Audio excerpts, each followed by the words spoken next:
Hello, boys and girls. Today we are in Abington, Illinois, visiting a friend of mine. Her name is Miss Aggie, and it is July 14th, 2020, and because of social distancing, we are separated by more than 6 feet, and we are outside, so we're not wearing masks. But we want you to know that we're being really safe so that we can share some neat things about what's happening on Miss Aggie's farm. Hello, Miss Aggie. How are you today? I'm fine. How are you doing, Mrs. Green? I'm doing great. You look like you're outstanding in your field. I am outstanding in my field. Oh my goodness. So, you have a lot of sunflowers here. And do you have a sunflower farm? You know, I am not a sunflower farmer, but there are farms who just raise sunflowers. I just happen to really like sunflowers. They're one of my very favorite flowers. Awesome. So, are all of these plants in your garden here sunflower plants? Well, actually, no. I have a lot of tall sunflowers, of course, but I also planted pumpkins because just like the Indians used to have the three sisters, and they planted corn, and then they planted beans that could swirl around and connect with the corn, and then they put squash or pumpkin on the ground to help with keeping moisture in the ground. So I have a lot of pumpkins also growing down here around my feet. Oh, excellent. So tell me, Miss Aggie, how long have you been growing sunflowers? Well, just because I like sunflowers, I've probably done them 2 or 3 years, but this year I kind of wanted to expand. So I decided, next to my old horse barn here that has no horses in it, I decided to grow a small plot of sunflowers. Oh, wow. So how many sunflowers do you think you have in there? Oh gosh, I don't know. I didn't count them. And of course, some of them make it when you plant the seeds and some of them don't. But there should be a lot here to provide fun pictures and lots of seed, because one of the reasons I like to have sunflowers is because they attract a lot of pollinators, and I'm kind of big on pollinators, on bees and butterflies, as many of the kids might know. And it also is great for birds. So do you expect to have a lot of bird visitors this summer? I think I will. Oh, and this fall. And what I'll do is I will save some of the seed after the sunflowers bloom. And they're looking up at the sky right now. You can see some of them.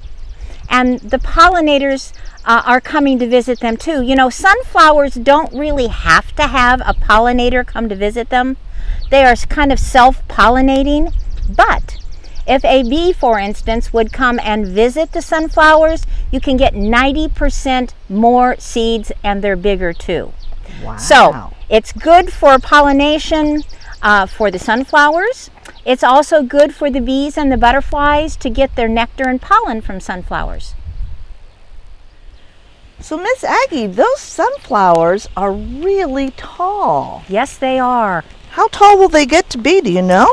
Well, this one over here, I bet it's about 6 foot tall. I don't know if it'll get a lot taller or not.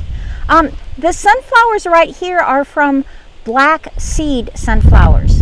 Now you have to be kind of careful if you decide to plant sunflowers. You want to be careful that they're organic, that they don't have any chemicals mixed in with them, because that's not good for the pollinators. And so what I did was I actually got these sunflowers from an actual sunflower farmer. Okay. And he was harvesting black seed sunflowers. They are very high in oil content, and then you can sell the seed if you're the farmer. You can sell the seed and get sunflower seed oil for them. In fact, sunflowers are very good. They're a good snack for people as well as animals. Chickens love them, by the way. And they're good. They have a lot of vitamin E in them. They have lots of good things for you and for your health. They're good for your skin. They're good for your hair. So there's a lot of value in sunflowers besides just being pretty, which is the reason I grow most sunflowers. Can you tilt that one sunflower that you're holding in your hand towards This one? us? Yeah. There you go. I want to look at those. Are really green. They are. They're not really yellow green. at all. No, he hasn't bloomed yet. He's got 4 blooms. You know, some sunflowers only have 1 bloom on them, and these have many blooms. Here's, oh, I'm sorry, little bee, I didn't mean to disturb you. There's a little bee right inside this one right now, gathering. You know, inside in the little florets that are inside, there can be as many as hundreds or even thousands, depending on the size of the sunflower, little florets where they can get their nectar and some of the pollen. So are you going to harvest these seeds, Miss Aggie?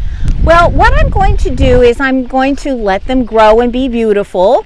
And then in the fall, when their heads start to get kind of droopy, that means they're getting ready to produce the seeds. And when the flower is kind of brown and the seeds have, or the flower itself has kind of dropped, that means the seeds are probably ready. And then what I'll do is let them dry.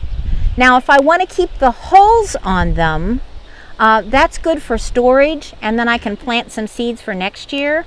If you had a sunflower that you wanted to eat the seeds as a snack, what you could actually do is pull the seeds off, and what you would do is you kind of rub your hand over the top of that seed bed on the flower, and the seeds will kind of pop right out, which is what the birds like. And you could actually put them in water, and some of the hulls will float up to the top, and the seeds without the hulls will float to the bottom. And then you can rinse those off, and you could put them in a bag after you dried them off quite well, and you could keep them in a refrigerator.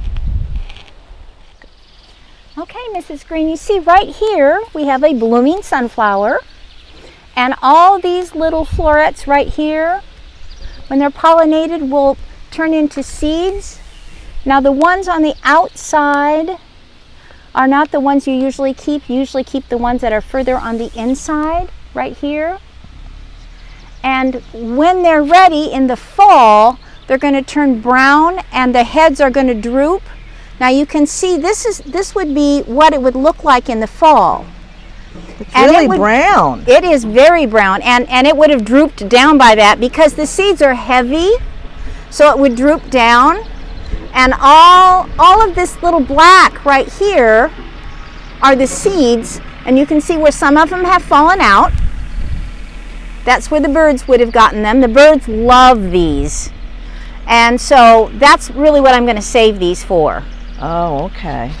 Let's see, I think I have another one. When the flowers look kind of sad, they're not really sad. They're just getting ready for the seeds to be ready to be harvested. Now, if it happens to be early in the season, before they're ready to do seeds, it might be that they need a little water. Oh. The good thing about a sunflower is it loves the sunshine. It loves the heat. They're pretty drought resistant, which means they don't mind the ground being dry. But if it gets too dry, then their heads are probably going to dip down a little bit, so they might need a little water. But most of our sunflowers like this, and you can see its head is drooping right there, that means it was time to pick that sunflower. Oh. So do you see a lot of insects, like all those pollinators that you talked about? Do you see them coming to your sunflowers, or do they like to go out in the corn? I see you have a lot of corn here. I do have corn, and we have beans also, but corn doesn't need a pollinator, and neither do beans. Actually, I guess neither do the sunflowers, but you know, they do produce more seeds, and they're bigger if we have a pollinator.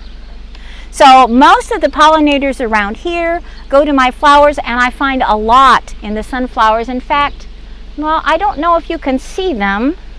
Right here, I have some bees right here that are buzzing around the sunflowers, finding the nectar and finding the pollen. And their little back legs are just yellow with all that pollen that they're collecting. You know, their little legs are kind of hairy. They have hairy legs, and that pollen just kind of sticks to it. And most flowers that have pollen on them are almost magnetic, because that pollen almost reaches up, and when a pollinator comes by, it will actually almost jump right on their legs. So that's kind of a cool thing, I thought. So Miss Aggie, we're out of the sunflower patch, or pumpkin patch with sunflowers, And we're over by your garage, and you've got some more sunflowers growing here. I do. What are these different than the other ones we just looked at? They are. They're not going to be quite as big. They're not quite as tall. These were grown from the gray striped seeds that often you see when you're going to have a snack, or they'll put it in something else. Sometimes they just use seeds on top of salads too.